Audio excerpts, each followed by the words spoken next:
जय हिंद। आज हम आपके लिए संप्रेषण लेके आए हैं। तो संप्रेषण सीसैट वाला पोर्शन है और सीसैट में इसकी महत्वपूर्ण भूमिका है। सीसैट का मतलब जो आप पीसीएस प्रीलिम परीक्षा देने जा रहे हैं उसका दूसरा पेपर, इसमें संप्रेषण की महत्वपूर्ण भूमिका होगी। जो भी 10 से 15 सवाल आते हैं वो ज्यादा से ज्यादा 3-4 वीडियो में आप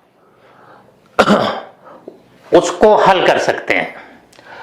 तो हम छोटा छोटा वीडियो बनाएंगे, 4 वीडियो में कंप्लीट हो जाएगा। इसका स्क्रीनशॉट भी ले सकते हैं आप। तो पूरा लिख दे रहे हैं पहले से, आपको कोई दिक्कत नहीं होगी। और दूसरी चीज ये है कि आपके लिए खुशखबरी ये है कि हम पूरा जीएस पढ़ाने जा रहे हैं, हम और विजय सर। और संचालन फीस केवल 500 रुपये आपसे ली जाएगी और एक तरह से यह निःशुल्क हो जाएगा। तो दरअसल अब इसमें जो खर्चा आता है वही खर्चा आपसे लिया जाएगा। तो आप एंडीज एकेडमी के ऐप को डाउनलोड कर लें और उस पर आप या आपके जो साथी हैं अगर पढ़ना चाहते हैं तो पढ़ सकते हैं। तो आइए संप्रेषण शुरू करते हैं। संप्रेषण क्या है? संप्रेषण, देखिए, संप्रेषण का मोटा मोटा मतलब यही है कि किसी के द्वारा भेजी गई सूचना को जब हम प्राप्त करते हैं, उसको समझते हैं, फिर प्रतिपुष्टि प्रदान करते हैं, तो इसी को संप्रेषण कहा जाता है। संप्रेषण में सूचना तो महत्वपूर्ण होती है, लेकिन सूचना को ही संप्रेषण नहीं आप मान सकते। इसको यूं देखिए कि कोई सूचना है, ये प्रेषक भेज रहा है। प्रेषक किसको भेज रहा है? प्रेषक कोई सूचना भेज रहा है, सूचना, ठीक। कोई सूचना भेज रहा है और सूचना भेजने के लिए क्या चाहिए? माध्यम चाहिए। किसी माध्यम से भेज रहा है, ईमेल के जरिए या अन्य किसी भी इलेक्ट्रॉनिक माध्यम से आपके पास सूचना भेज रहा है। और आप क्या हैं? आप रिसीवर हैं। तो आपके पास सूचना आ गई, आपके पास फैक्स से या ईमेल के माध्यम से सूचना आ गई। इसको ठीक से लिख लीजिए, आप रिसीवर हैं, रिसीवर। तो ईमेल या फैक्स के जरिए सूचना आ गई। अब सूचना आ तो गई, लेकिन जब तक आप सूचना को नहीं समझते और समझकर प्रतिपुष्टि नहीं प्रदान करते, प्रतिपुष्टि को अंग्रेजी में फीडबैक कहते हैं, तो प्रतिपुष्टि नहीं प्रदान करते, तब तक संप्रेषण कंप्लीट नहीं माना जाएगा। यहां प्रतिपुष्टि आएगी, प्रतिपुष्टि, प्रतिपुष्टि जरूरी है, ठीक है। प्रतिपुष्टि का मतलब आपको ये जाहिर करना है प्रेषक को कि हम आपकी बात को समझ रहे हैं। जैसे मान लीजिए फेसबुक के जरिए, व्हाट्सएप के जरिए किसी ने आपको भेजा है, कोई सूचना भेजी कि आप कैसे हैं। आपके पास सूचना आ गई कि आप कैसे हैं। अब ये संप्रेषण पूरा नहीं हुआ, सूचना आने मात्र से संप्रेषण पूरा नहीं हुआ। जब आप पुनः प्रेषक के पास यह सूचना भेजेंगे, हम ठीक ठाक हैं, आप अपनी बताइए, तब ये संप्रेषण पूरा होगा। तब ये माना जाएगा कि प्रेषक ने आपकी सूचना को प्राप्त किया, उसको समझा और प्रतिपुष्टि प्रदान की।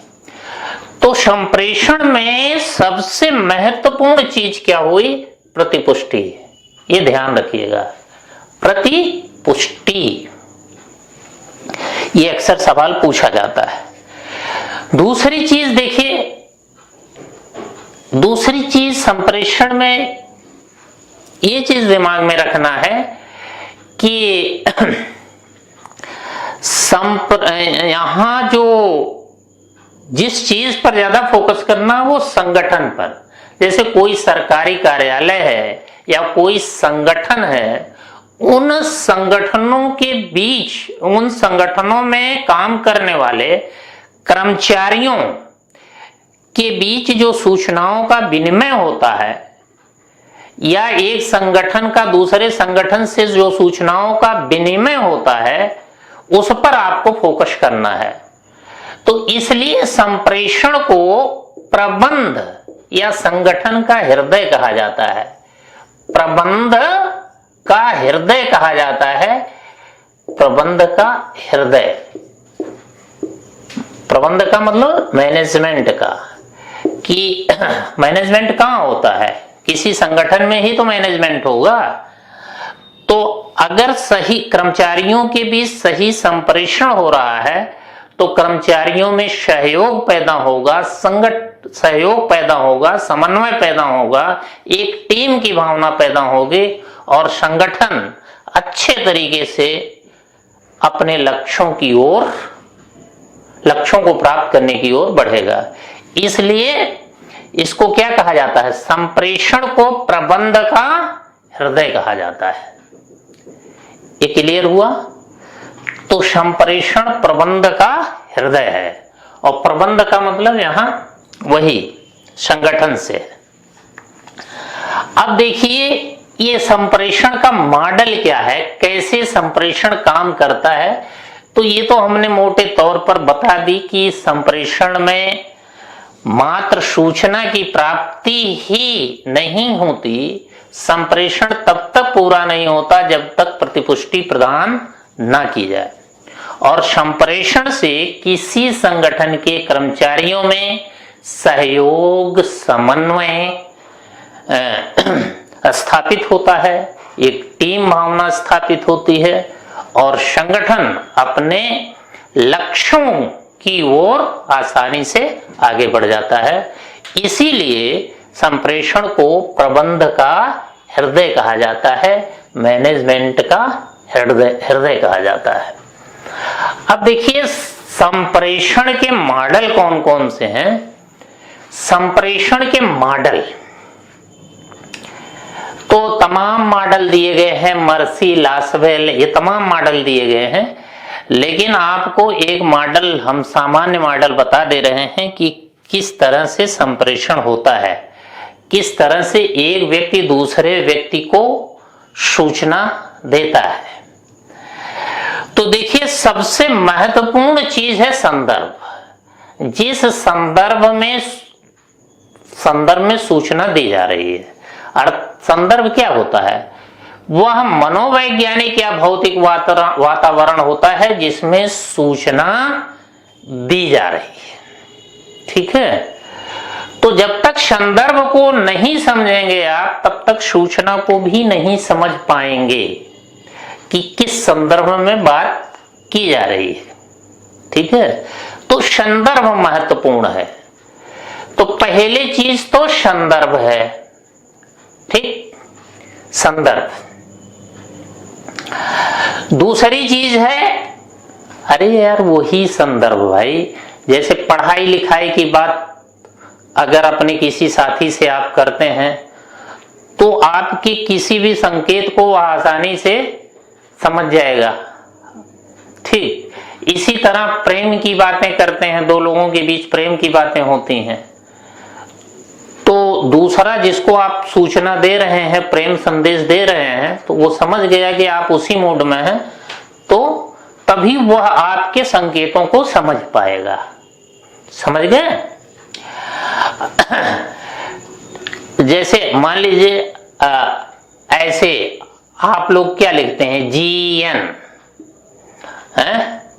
GN लिखते हैं गुड नाइट के लिए। अब आप अगर रात में GN बोलेंगे तो इसका मतलब हम समझ लेंगे, लेकिन अगर आप दिन में GN बोलते हैं, 10 बजे 11 बजे GN बोलते हैं, तो इसका मतलब हम गुड नाइट समझेंगे? नहीं समझेंगे ना। तो संदर्भ बहुत इंपॉर्टेंट है। तो संदर्भ हो गया। इसके बाद सेंडर आता है। सेंडर का मतलब जो सूचना भेज रहा है, प्रेषक। तो सेंडर सूचना भेज रहा है। अब सूचना भेजने से पहले क्या है, इनकोडिंग उसकी करेगा, कूट संकेत में बदलेगा। मतलब इसको इलेक्ट्रॉनिक सिग्नल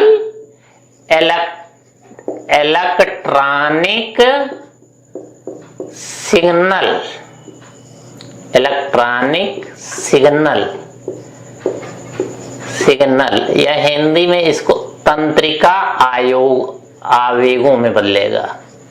तंत्रिका आवेग।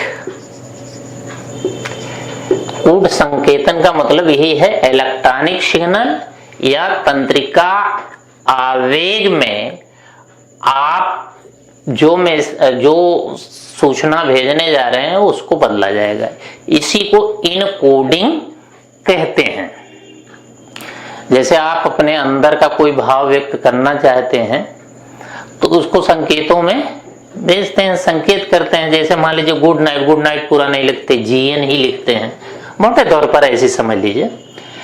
इसके बाद आप मैसेज बनाते हैं, मतलब आपने इनकोडिंग किया, इलेक्ट्रॉनिक सिग्नल में बदला, उसको मैसेज बनाकर तैयार किया। अब इस मैसेज को किसी चैनल के माध्यम से, जैसे मान लीजिए ईमेल है, फैक्स है या किसी भी जरिए, किसी इलेक्ट्रॉनिक माध्यम से आपने भेज दिया। किसके पास भेज दिया? रिसीवर के पास भेजा। लेकिन रिसीवर रिसीव कब करेगा? रिसीवर रिसीव तभी कर पाएगा जब सूचना की डीकोडिंग वो करे। सूचना की डीकोडिंग का मतलब सूचना की व्याख्या, ठीक है, सूचना की व्याख्या करे। क्योंकि यहां इनकोडिंग की गई थी, इलेक्ट्रॉनिक सिग्नल में इसको बदला गया था। अब ये सूचना की व्याख्या करेगा कौन? रिसीवर। ठीक। अब व्याख्या करने के बाद रिसीवर उसको समझ लेगा। अगर समझ लेगा तो प्रतिपुष्टि प्रदान करेगा। प्रतिपुष्टि प्रदान करने के लिए यह मैसेज फिर इनके किसके पास भेजेगा? सेंडर के पास। तो यही रिसीवर क्या हो गया? सेंडर हो गया। अब सेंड करने के लिए क्या करेगा? सूचना की इनकोडिंग करेगा। यही प्रक्रिया फिर दोहराई जाएगी। इनकोडिंग करेगा, फिर इसको मैसेज बनाएगा, फिर इसको चैनल, वही ईमेल या फैक्स के माध्यम से आपके पास भेजेगा। किसके पास? सेंडर के पास भेजेगा। तो लेकिन ये जो है, ये यहां जो रिसीवर लिखा है वास्तव में ये कौन है? सेंडर ही है। यही प्रेषक है, ये वाला प्रेषक है। ये समझ रहे हैं? तो ये रिसीवर हो गया। लेकिन रिसीवर रिसीव कैसे करेगा? डीकोडिंग से। बिल्कुल वही प्रक्रिया बनाई जाएगी और फिर ये प्रतिपुष्टि प्राप्त कर लेगा। तो यहां देखिए, यहां सूचना को भेजा जा रहा है रिसीवर के पास, सूचना को रिसीवर के पास भेजा जा रहा है। और यहां रिसीवर क्या भेज रहा है? ये फीडबैक या प्रतिपुष्टि किसके पास भेज रहा है? प्रेषक के पास। तो भेजने की प्रक्रिया, प्रतिपुष्टि भी भेजने की प्रक्रिया वही होगी जो सूचना भेजने की प्रक्रिया थी। समझ गए? तो यहां सूचना भेजना है, सूचना, यहां सूचना भेजी जा रही है। ये सूचना भेजी जा रही है, भेजी जा रही है, जा रही है। ये ध्यान दीजिएगा, यहाँ सूचना भेजी जा रही है, यहाँ जो है प्रतिपुष्टि भेजी जा रही है, प्रतिपुष्टि भेजी जा रही है, प्रतिपुष्टि भेजी जा रही है। ठीक है, भेजी जा रही है। और दोनों को भेजने का तरीका यही होगा। ये क्लियर हुआ? तो कहने का मतलब संप्रेषण में सबसे महत्वपूर्ण क्या होता है? संदर्भ होता है कि जिस मनोवैज्ञानिक और भौतिक वातावरण में आप सूचना भेजने जा रहे हैं। अब सूचना भेजने वाला इसकी इनकोडिंग करेगा, मतलब इलेक्ट्रॉनिक सिग्नल में बदलेगा, फिर मैसेज के रूप में चैनल के माध्यम से रिसीवर के पास भेज देगा। लेकिन रिसीवर क्या करेगा? डिकोडिंग करके इसको प्राप्त करेगा। मतलब डिकोडिंग का मतलब सूचना की व्याख्या। तो डिकोडिंग करके इसे प्राप्त करेगा, इसको समझेगा, फिर फीडबैक देगा और फीडबैक देने के लिए फिर वही प्रक्रिया दोहराई जाएगी। रिसीवर सेंडर बन जाएगा और फिर ये सेंडर इनकोडिंग करके मैसेज बना करके चैनल के माध्यम से उस प्रेषक के पास भेज देगा। लेकिन प्रेषक रिसीव करेगा, इससे पहले वो डिकोडिंग करेगा और प्रतिपुष्टि को प्राप्त कर लेगा, तब जाके संप्रेषण पूरा होगा। तो संप्रेषण इस मॉडल के जरिए पूरा होता है। तो उम्मीद है आपको समझ में आ गया होगा। ये बहुत पूछा जाता है, समझ रहे हैं? इनकोडिंग का अर्थ, डिकोडिंग का अर्थ है, और ये पूछा जाएगा संचार में सबसे महत्वपूर्ण क्या होता है? संदर्भ होता है। जैसे हमने आपको बताया कि अगर रात में आप गुड नाइट बोलते हैं, जीएन लिख के, संकेत जीएन के रूप में बोलते हैं, तभी रिसीवर समझ पाएगा कि आप, इसका अर्थ गुड नाइट है। अगर दिन में भेजेंगे तो इसका अर्थ वो नहीं समझ पाएगा, इसका कुछ अलग ही अर्थ निकालेगा। तो यही है। ये क्लियर हुआ? अब देखिए, ये संचार का तो मॉडल हुआ कि संचार कैसे होता है, कैसे मैसेज भेजा जाता है, कैसे प्रतिपुष्टि भेजी जाती है, ये क्लियर हुआ। अब यहां देखिए, संचार में क्या क्या बाधाएं आ सकती हैं, संचार की बाधाएं क्या क्या हो सकती हैं। तो बाधाएं क्या हो सकती हैं? एक तो कोलाहल। देखिए यहाँ कोलाहल हमने लिख दिया, दोनों के बीच, मतलब रिसीवर और जो सेंडर रिसीवर के रूप में, दोनों के बीच कोलाहल होगा, मतलब तो साफ सुनाई नहीं देगा। ठीक है, साफ सुनाई नहीं देगा, तो संचार स्पष्ट नहीं होगा। लेकिन कोलाहल होने के बावजूद अगर भेजे जाने वाले संकेत सुस्पष्ट हैं तो कोलाहल का कोई प्रभाव नहीं पड़ेगा। भाषा संबंधी समस्या है, जिस भाषा में आप भेज रहे हैं मैसेज, वो भाषा रिसीवर समझ ही नहीं रहा है, तब भी वो सूचना प्राप्त करने के बावजूद आपको प्रतिपुष्टि नहीं दे पाएगा, और देगा भी तो इसी तरह कि मतलब, आपका मतलब क्या है। ठीक है। माध्यम संबंधी बाधा, माध्यम अच्छा होना चाहिए। अब दो लोग बातचीत कर रहे हैं, जैसे आप अक्सर व्हाट्सएप पर बात करते होंगे आपस में, तो व्हाट्सएप पर जब आप बात करते हैं, व्हाट्सएप का मतलब वो उसको क्या कहते हैं, वीडियो कॉन्फ्रेंसिंग टाइप का, जब आप उस तरह से बात करते हैं तो पता चला नेटवर्क गायब है, तो ऐसे में भी संचार सही ढंग से नहीं हो पाएगा। तो माध्यम संबंधी भाषा, सूचना का आकार बहुत बड़ा है, दूरी भी बहुत ज्यादा है, तो इसका भी प्रभाव पड़ेगा। मनोवैज्ञानिक बाधा भी होती है कि आपका मूड सही नहीं है और आपका प्रेम पात्र कोई सूचना भेजता है तो क्या है, तो वो उसकी बातें आप नहीं सुनेंगे, समझ रहे हैं, उसकी बातें आप नहीं सुनेंगे ठीक से। जो कुछ भी वो अपनी भावनात्मक अभिव्यक्ति करेगा आपके लिए वो सारी चीजें निरर्थक होंगी, क्योंकि आप समझने की कोशिश नहीं करेंगे, जब रुचि वगैरह नहीं होगी, मूड खराब होगा। ठीक है, तो ये संचार की बाधाएं हो गई। अब अगली चीज आइए संचार के प्रकार। तो संचार के प्रकार देखिए, दो तरह का संचार होता है, एक शाब्दिक और एक अशाब्दिक। शाब्दिक संचार का मतलब जो हम बोलकर करते हैं, अशाब्दिक संचार का मतलब जो संकेतों में करते हैं। तो शाब्दिक संचार दो तरह का होता है, लिखित संचार, मौखिक संचार। ठीक, अब लिखित संचार देखिए ये वैधानिक होता है। एक तरह से ये क्या होता है, एक तरह से ये विभागीय होता है। हमने कहा कि ज्यादा मतलब आपका विभागों से है, संगठनों से है। ये विभागीय होता है कि कर्मचारियों के बीच इस तरह का संचार ज्यादा होता है कि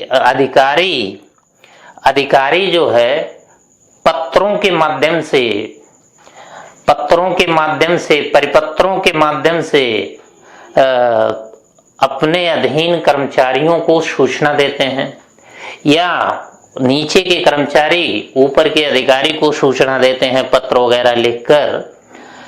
तो ये वैधानिक संचार होता है, लेकिन इसमें औपचारिकताएं बहुत ज्यादा होती हैं। तो इसकी सबसे बड़ी बाधा लाल फीता शाही है। लाल फीता शाही का मतलब वही औपचारिकताएं ज्यादा होती हैं, फाइलबाजी। तो इसकी सबसे बड़ी बाधा यही है, लाल फीता शाही। तो ये और थोड़ा क्लिष्ट भी होता है। आप सरकारी पत्र वगैरह देखते होंगे, सबके बस की बात समझना नहीं है। तो वैधानिक तो होता है, लेकिन लाल फीता शाही या बहुत ज्यादा औपचारिकताएं इस संचार में बाधा पहुंचाती हैं। मौखिक संचार देखिए, रेडियो टेलीविजन के माध्यम से जो संचार होते हैं वो मौखिक संचार कहलाते हैं, मौखिक संचार कहलाते हैं। या साक्षात्कार जब होता है वो भी मौखिक संचार के अंतर्गत आएगा। तो इस तरह का संचार प्रभावी तो होगा, लेकिन इसमें वैधानिकता की कमी होगी, इसमें वैधानिकता की कमी होगी, समझ रहे हैं, मतलब बहुत एथेंटिक नहीं होगा।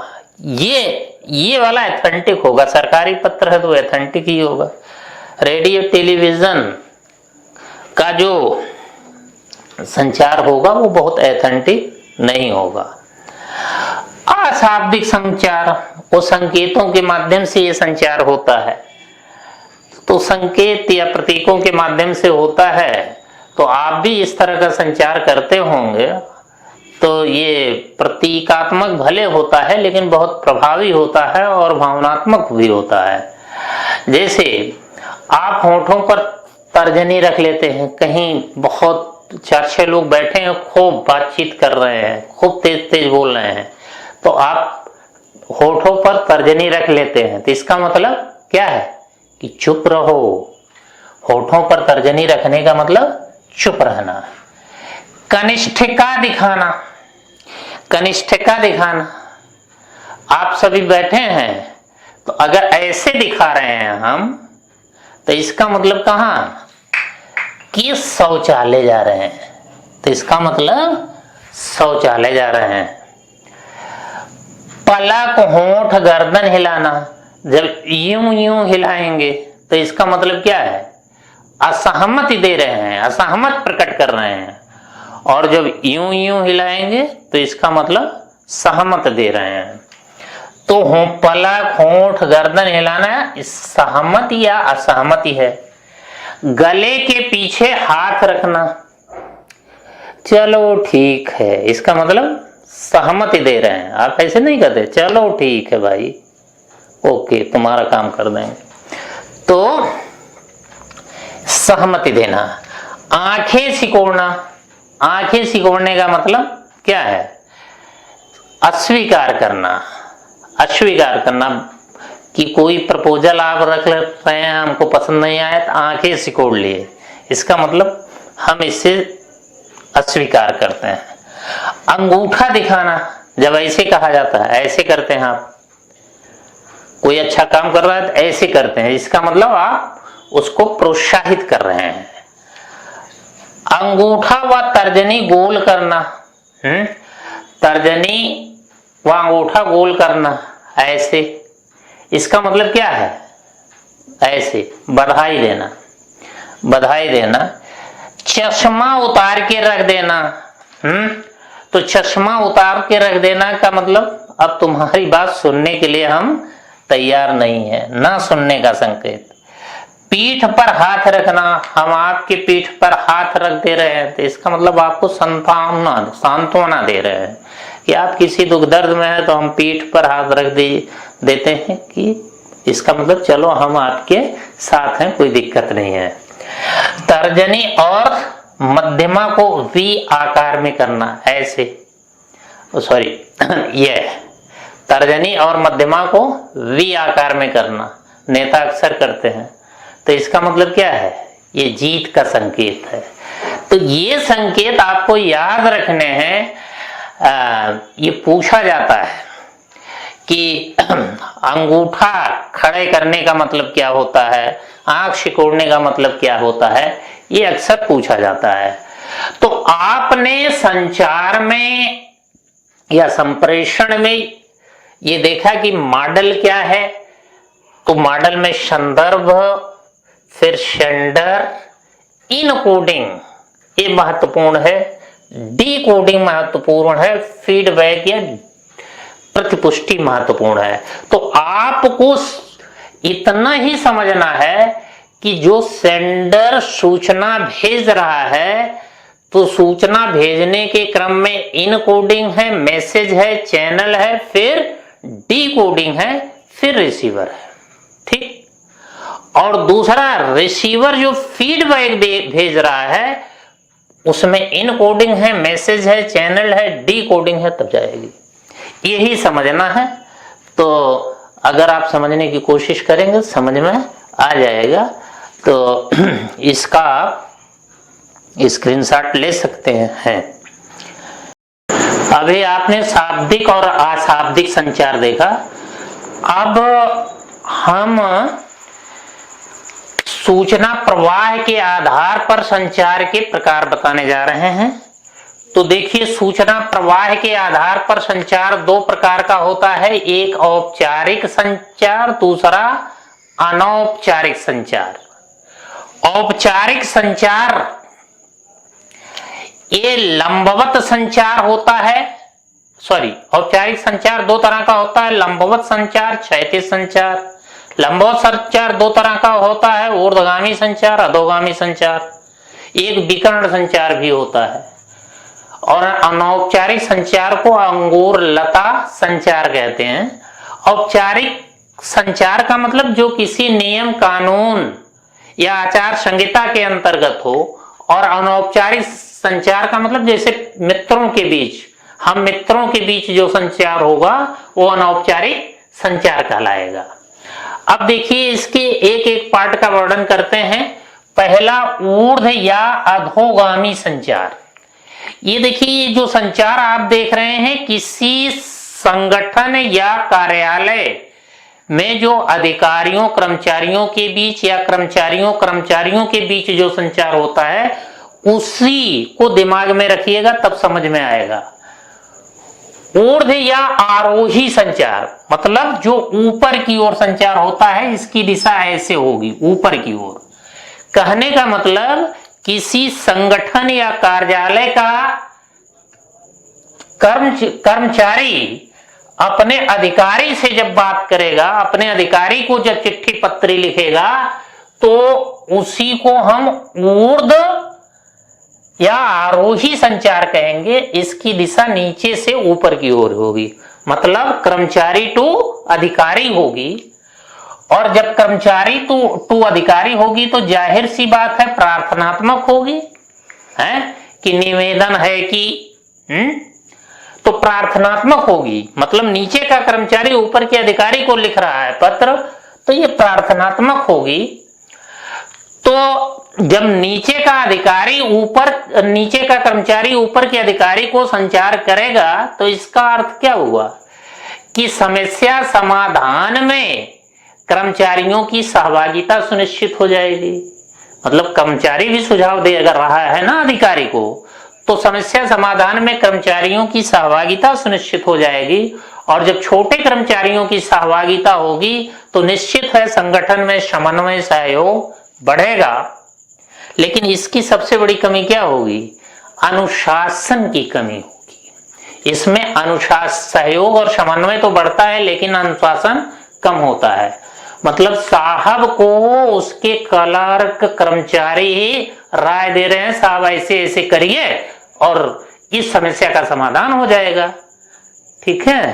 तो इसमें थोड़ा अनुशासन कम होता है लेकिन सहयोग और सहभागिता बढ़ती है, क्योंकि साहब कर्मचारियों को भी तवज्जो दे रहे हैं। अगला है अधोगामी संचार।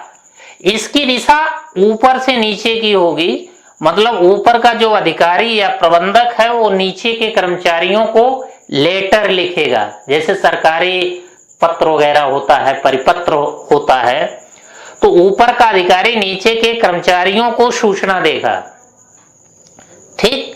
तो इसकी प्रकृति आदेशात्मक होगी। जैसे लोक सेवा आयोग का अध्यक्ष कर्मचारियों को यह सूचना दे कि कार्यालय संडे को भी खुले रहेंगे, तो इसकी प्रकृति आदेशात्मक होगी। आदेशात्मक प्रकृति का मतलब अनुशासन स्थापित करने में मदद करेगा, ठीक है। साहब आदेश दे रहे हैं तो जाहिर सी बात है अनुशासन स्थापित करने में मददगार होगा, लेकिन ये अभिप्रेरित नहीं करेगा। अब किसी कर्मचारियों को साहब आदेश दे रहे हैं कि बीईओ परीक्षा को देखते हुए या पीसीएस परीक्षा को देखते हुए सभी संडे को आएंगे, तो इससे कोई खुशी से जाएगा? खुशी से नहीं जाएगा। इसलिए यह अभिप्रेरित तो नहीं करता लेकिन अनुशासन स्थापित करने में मददगार होता है। अब देखिए अधोगामी संचार से संबंधित एक सिद्धांत दिया गया है जिसको पेल्ज प्रभाव कहा जाता है। ये खूब पूछा जाता है, पेल्ज प्रभाव, ये अधोगामी संचार से संबंधित है। पेल्ज कहते हैं कि अधोगामी संचार तभी प्रभावी होगा जब प्रबंधक सीधे सुपरवाइजर से बात करे और सुपरवाइजर अपने स्टाफ से बात करे। तो जब प्रबंधक सीधे सुपरवाइजर से बात करेगा तो सुपरवाइजर की शक्तियों में वृद्धि हो जाएगी और सुपरवाइजर का कांटेक्ट सीधे कर्मचारियों से होता है। कर्मचारी सुपरवाइजर से आमने सामने बात भी कर सकते हैं, तो इससे कर्मचारियों का प्रदर्शन बढ़ेगा, उनको संतुष्टि मिलेगी कि हमारे बीच के जो अधिकारी हैं, सुपरवाइजर हैं, ये जो कहेंगे इन्हीं वाली चलेगी, तो कर्मचारी उनका कहा मानेंगे, ठीक है। आप देखते होंगे कि जैसे सफाई कर्मी होते हैं, जहां सफाई कर्मी काम करते हैं वहां सुपरवाइजर भी होता है, खड़ा होकर काम करवाता है, भैया है कर लो, ये साफ कर दो, वो साफ कर दो। तो अगर ये कर्मचारी जाने सब कुछ सुपरवाइजर है तो निश्चित है कि सुपरवाइजर की बात प्रभावी होगी कर्मचारियों पर और कर्मचारियों का प्रदर्शन और संतुष्टि बढ़ेगी। तो यही सवाल आता है कि अगर प्रबंधक जब सुपरवाइजर से सीधा बात करता है तो सुपरवाइजर की शक्तियों में क्या होगी? वृद्धि होगी। वृद्धि होगी तो कर्मचारियों का प्रदर्शन भी बढ़ेगा। अगला है क्षैतिज या समतल संचार। क्षैतिज संचार का मतलब आमने सामने का संचार, कि गोल मेज है, आमने सामने कर्मचारी बैठे हैं, आपस में किसी समस्या पर विचार विमर्श कर रहे हैं। तो जाहिर सी बात है कि आमने सामने का संचार है तो सहयोग सहकारिता बढ़ेगी, उत्तरदायित्व का बोध बढ़ेगा। कर्मचारी कहेंगे कि हम सभी को मिलजुल कर यह काम कर लेना चाहिए। तो इससे सहयोग, सहकारिता, उत्तरदायित्व बोध बढ़ता है। किस संचार से? क्षैतिज संचार से। कैसे होता है? आमने सामने गोलमेज पर बैठकर। विकर्ण संचार डायगोनल है, ये तो ऐसे होगा क्षैतिज, और डायगोनल कैसे होगा? डायगोनल विकर्ण तो जानते होंगे, तिरछा। अब इसमें क्या है, नीचे का कर्मचारी सीधे साहब से बात करता है, वो सुपरवाइजर के माध्यम से नहीं, एकदम बिल्कुल निचला कर्मचारी सीधे साहब से बात करेगा बिना किसी माध्यम के। ठीक है, बिना किसी माध्यम के सीधे साहब से संपर्क करेगा, इसलिए इसको आरेखीय संचार भी कहा जाता है। तो ये विकर्ण संचार हो गया, डायगोनल। एक संचार होता है अनौपचारिक संचार, अंगूर या अंगूर लता संचार। तो जैसे ऊर्ध्व संचार की कमी हो जाए या समतल संचार की कमी हो जाए संगठन में, तो जब कर्मचारी कैंटीन में जाएंगे या आपस में मिलेंगे, तब कोई कर्मचारी कह दे आज तो साहब ने ये आदेश दिया, आज तो साहब का ये हो गया, उनका ट्रांसफर होने वाला है, आज तो साहब को भड़काएंगे, कुछ ऐसी बात कर दे, तो दूसरा कर्मचारी जो है जब सुनेगा तो उसी में थोड़ा नमक मिर्च लगाकर दूसरे कर्मचारी को बता देगा। इस तरह ये बड़ी तेजी से कर्मचारियों के बीच सूचना फैल जाएगी। तो इसमें अफवाह को ज्यादा बल मिलता है, हकीकत कम होती है, अफवाह को बल मिलता है। लेकिन अगर थोड़ा सा बुद्धि का प्रयोग किया जाए, थोड़ा सा मतलब एक तरह से आलोचनात्मक बुद्धि का प्रयोग किया जाए, तो ये संचार, अफवाह खत्म हो जाती है और ये संचार बहुत प्रभावी होता है। हालांकि बेतरतीब होता है, इसका कोई चैनल नहीं होता, एक कर्मचारी दूसरे कर्मचारी को मिर्च मसाला लगाकर सूचना ट्रांसफर कर देता है। और ये सवाल पूछा जाता है कि अंगूर लता संचार को कब बढ़ावा मिलता है? तब बढ़ावा मिलता है जब संगठन में ऊर्ध्व और समतल संचार की कमी हो जाती है। क्लियर? अब आइए, संप्रेषण को प्रभावी बनाने के क्या तरीके हो सकते हैं? तो संप्रेषण को प्रभावी बनाने के का सबसे प्रभावी नियम है किस का नियम। और कुछ मतलब ना समझिएगा, किस का नियम। किस का मतलब फुल फॉर्म आता है keep it short and simple. Keep it short and simple.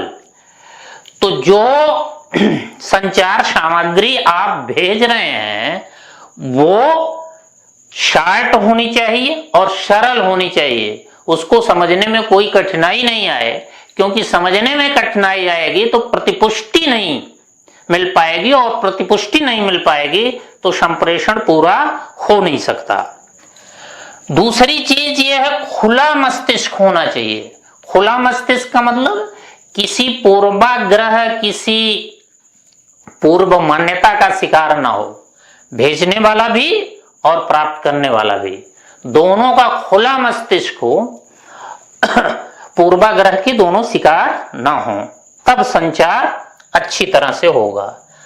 और संप्रेषण उद्देश्यपरक होना चाहिए।